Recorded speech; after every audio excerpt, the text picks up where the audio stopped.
Est-ce qu'on marche sur la tête chaque matin? Une question sur l'un des sujets dans l'actualité.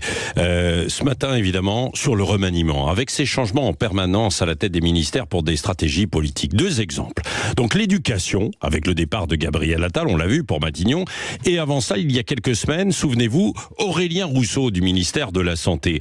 Ça donne l'impression comme un Monopoly de jouer avec les ministères. Ce n'est pas n'importe quoi quand même, les ministères en question. Les ministères de l'Éducation et de la Santé, ce sont des piliers de notre République qui sont en grand danger. Et donc, quand on s'engage, ça ne doit pas être pour quelques semaines ou quelques mois. On a besoin d'une certaine stabilité pour mener de vraies politiques. Imaginez si on appliquait les mêmes décisions dans les entreprises. On installe quelqu'un à la tête d'une société, plutôt moribonde, qui a besoin de redressement, d'une stratégie pour retrouver de la confiance, de l'efficacité, et puis, patatras, pour d'autres raisons, on change de pilote au bout de quelques mois. Comment voulez-vous, dans ces conditions, redonner de la crédibilité à ces postes?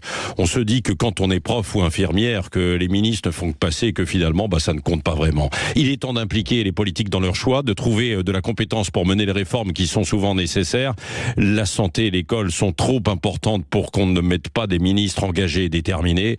Alors il a bien compris, d'ailleurs, quand même, Gabriel Attal, puisqu'il a dit qu'il allait continuer de s'occuper de l'éducation, sans doute pas comme ministre. Mais évidemment, il ne faut pas laisser ces ministères sans personne à la tête, sinon on marche sur la tête.